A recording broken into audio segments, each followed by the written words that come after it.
Olá, alunos Guinness, sétimo ano, tudo bom?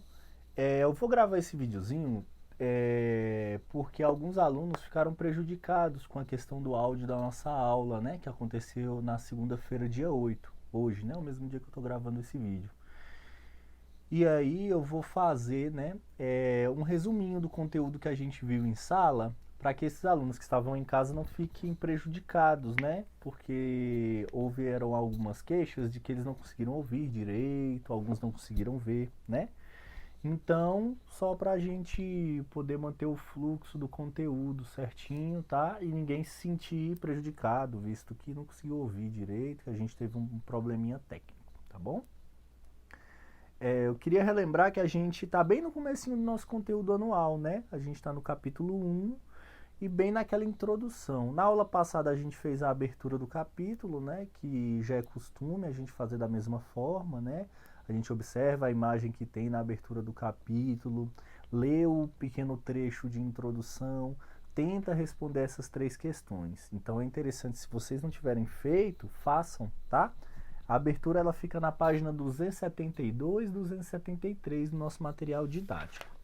O conteúdo de hoje, que foi trabalhado e a gente vai rever aqui, ele começa com uma questão, né? E uma pergunta muito interessante para nós, que é o que é a modernidade. Né? E ele tenta responder de várias formas, mas a gente vai tentar dar uma especificidade para esse conceito, visto que ele é um conceito histórico que se refere a uma época, né? Uma época muito específica, inclusive. Então, o livro ele vai colocar que modernidade pode significar várias coisas, né? Algo novo, né? Algo do mais desenvolvido que tem, também pode ser considerado como moderno. Algo que é novo ou é novidade, sempre é tratado como moderno, né? E também, né, essa mudança histórica, né, que a gente vai trabalhar aqui. E isso que a gente tem que ter em mente é, sempre, né, que o período histórico que a gente chama de modernidade, ele é o período que é exatamente depois da Idade Média. A Idade Média foi o que a gente viu no nosso quarto bimestre do sexto ano, né, no caso do ano passado.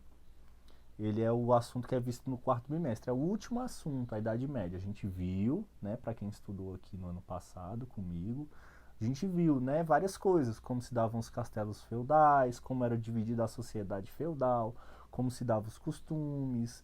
A gente viu os filmes, a gente viu sobre o cavaleiro medieval, a gente viu para que serviam os castelos, a gente viu como se formou, né, aqueles reinos na Idade Média.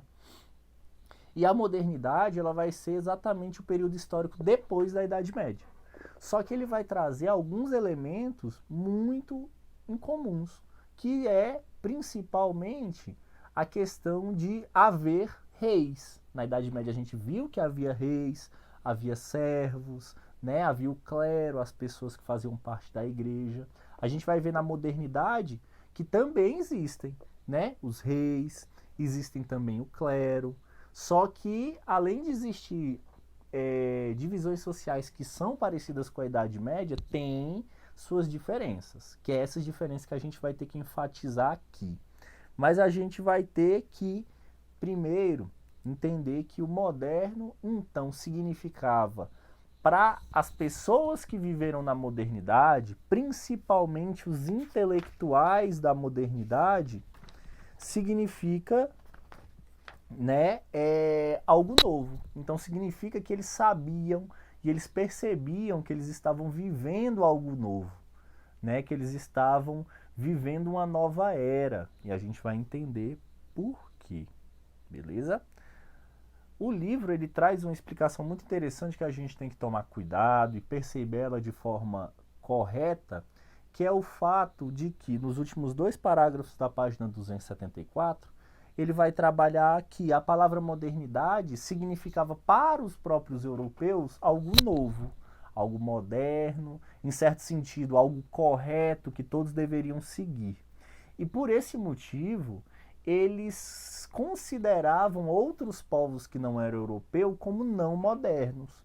num significado ou num sentido de diminuir ou inferiorizar esses outros povos, ou num sentido mais radical também desumanizar esses povos, né? Falar que os indígenas não são modernos, que os africanos não são modernos, que os asiáticos não são modernos. Então, os únicos modernos que existia para eles na época eram eles mesmos. Então, eles sempre viam os outros como os não modernos, né? A gente tem que entender também que a época moderna, ela é uma época, como eu havia falado, de monarquia. Uma das coisas que se mantiveram da Idade Média para a Idade Moderna foi o poder dos reis. Na verdade, esse poder que detinham os reis foi aumentar muito mais com a modernidade. E a gente vai ver por que aumentou. A gente vai ver que entra dois setores sociais que vão apoiar os burgueses, que vão apoiar, na verdade, os reis monarquistas, e a partir desse apoio, o poderio desses reis vai aumentar muito, que é a burguesia e a nobreza. Esses dois setores sociais vão apoiar a monarquia, né, os reis em si, e esses reis vão ganhar um poder, um prestígio muito grande. Né? Eles vão ser muito mais poderosos do que eles eram na Idade Média. Por quê? Porque eles vão fundar uma categoria e um modo de organização muito interessante, que é o Estado centralizado na mão do rei. Então eles vão ser reis absolutistas, né, que controlam o Estado total, controlam todo o Estado. Então, o judiciário do Estado deve ser julgado pelo rei. As leis, quem faz é os reis. E quem executa e como executa essas leis são escolhidos também pelos reis. Por isso que eles são chamados de absolutistas, porque eles controlam o Estado de uma forma absoluta, de uma forma total. Beleza? Vou ler um trechinho que significa... Na verdade, é um box que a gente tem na página 275 que ele vai dizer o que é monarquia. Vamos ler. Monarquia é um sistema de governo em que o rei governa determinado território. Neste sistema, o governante sucede ao trono, portanto, não é eleito. O seu poder é vitalício. Assim, o monarca deve governar até morrer ou, uma coisa que era muito difícil acontecer, abdicar do cargo, quando o poder então é transferido para o seu filho. Então não havia também uma mobilidade social. Se você nasceu rei, você vai ser rei até o fim da sua vida. E se você não quiser mais ser rei, você deve passar o seu trono para o seu filho. Comum, como acontece em todas as monarquias. Belezinha? Olha só, na página 275 também tem um trecho muito interessante que a gente vai ler. Vamos prestar atenção. Ordem política da modernidade, primeiro título. Entre os séculos 13 e 15, houve o enfraquecimento do sistema feudal, que foi quando acabou a Idade Média, né? Em grande parte da Europa, criando condições para o desenvolvimento de uma nova organização política. Assim, ao longo dos anos, as monarquias se tornavam cada vez mais fortes e passaram a centralizar cada vez mais o poder, formando reinos soberanos com território unificado, fronteiras bem delimitadas, sistema tributário centralizado e forças militares permanentes. Essa organização política ficou conhecida como Estado moderno. Então vamos lá, quais são as características do Estado moderno? Poder centralizado nas mãos do governante, que era o monarca na época. Reinos soberanos com territórios unificados. Fronteiras bem delimitadas. Se você tem um território bem delimitado, você tem que ter fronteira bem delimitada também. Sistema tributário de arrecadação de impostos, centralizado inclusive na figura do rei. E forças militares permanentes. Né? Essas forças militares é o que iriam proteger esse reino de alguma invasão ou então invadir outros reinos, né? Tendo em vista o lucro ou conquistas territoriais. Tudo isso o exército de um Estado soberano pode fazer. E aí, a última coisa que a gente trabalhou, que foi bastante interessante, que a gente precisa dar um foco nisso, é qual foi os setores, como eu falei anteriormente, que ajudaram a fortalecer os reis, que foram a nobreza e a burguesia. O nosso livro ele traz um exemplo do que os reis ofereceram aos nobres, né? Em troca de uma ajuda ou de um fortalecimento político, os reis deveriam ou tinham que oferecer alguma coisa em troca aos nobres. E os nobres, em troca, oferecer apoio aos reis, né? Vamos ler. Enfraquecida com a crise do sistema feudal, parte da nobreza passou a apoiar os reis em busca de benefícios, é claro. Com a manutenção de seus privilégios, ou suma, manteram seus privilégios, e a obtenção de altos cargos, seja militares ou seja no sistema administrativo do próprio Estado, ganharam também a isenção de imposto, eles não pagavam imposto, e recebiam pensões. Então, eles iam trabalhar geralmente em um cargo de confiança do Estado dos reis, ganhavam bem para isso e não pagavam impostos. Então, para eles era muito bom, né? Eles trabalhavam para o rei, ganhavam um salário e não pagavam impostos. E se a gente for ver, eles ainda tinham, na verdade, era um poder social muito maior do que os trabalhadores. Isso a gente vai ver um pouco mais para frente. Outro setor social que apoiou os monarcas, né, os reis absolutistas da época, foi a burguesia. Isso é interessante. A burguesia, ela na Idade Média eram os artesãos que foram se desenvolvendo, né, foram criando novas formas de produzir, foram se associando uns com os outros e conseguiram alcançar uma ascensão social muito grande a partir do comércio. Então eles conseguiam produzir, conseguiam vender e conseguiam lucrar muito.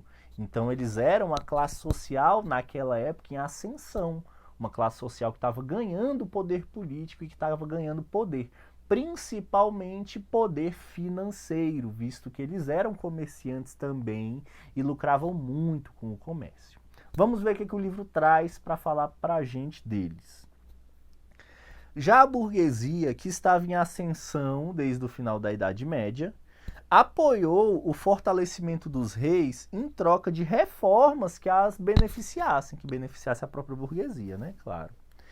E o comércio por todo o Estado. Eles eram comerciantes e produtores, então a única coisa, a coisa mais valiosa para eles é que o Estado, que era centralizado na mão do rei, ajudasse eles no comércio da maneira melhor possível. Então a gente vai ver que o rei, né, ou que os reis que dominavam aqueles estados, eles vão aceitar fazer uma série de reformas no próprio estado e na própria vida comercial a fim de favorecer a burguesia, para que a burguesia consiga comercializar com mais eficiência e consiga lucrar muito mais. Em troca, a burguesia apoiaria o rei, né? Apoiaria que o rei se mantivesse no poder, fortaleceria bastante o poder do rei, né? Então vamos lá. O que os reis fizeram para beneficiar a burguesia? Né? Os burgueses poderiam agora comercializar em nome do rei, né? Eles eram então comerciantes oficiais do rei, né? Já que eles tinham o apoio do rei nesse momento. Duas coisas que eles conseguiram, que é muito interessante, que pode ser desmembrado em 3, é que eles conseguiram padronizar as moedas, então o comércio ficou muito facilitado. Em vez da gente ter um monte de moeda dentro daquele estado, dentro daquele território bem delimitado, os reis unificaram a moeda e transformaram a moeda em uma moeda só. Isso facilitava bastante o comércio, porque o comércio ele é uma troca, querendo ou não, né? Você troca uma parcela de dinheiro por uma parcela de algum produto. Então, se o dinheiro é unificado, único, igual é no Brasil, no caso do real, igual é nos Estados Unidos, que é o caso do dólar, né? Isso facilita muito o comércio interno, em que vocês, né, podem, ou que os comerciantes poderiam trocar as coisas por uma moeda única. Houve uma pergunta na sala que foi muito interessante, né? Mas como é que eles faziam então quando eles iam comercializar com outros estados que tinham moedas diferentes? Visto que cada estado criou uma moeda sua própria, né? Eles comercializavam com ouro, né? O ouro ele se oficializou como uma moeda universal, né? Então o ouro ele pode ser trocado por qualquer mercadoria ou trocado por qualquer moeda do mundo, até hoje. Imagina lá no século XVI, né? Então, a gente viu que o sistema feudal, ele entrou em declínio, e o que entrou em ascensão foi a unificação dos territórios e a formação dos estados, mas mesmo igual na Idade Média, também centralizado na mão dos reis. A gente vai ver também que na modernidade, ele vai ser o contrário do que a gente via dos feudos medievais. Os feudos medievais, eles eram totalmente fechados em si mesmos, né? Porque eles morriam de medo das invasões bárbaras. Por isso que existia castelos com muros gigantescos para proteger os moradores do feudo das invasões bárbaras.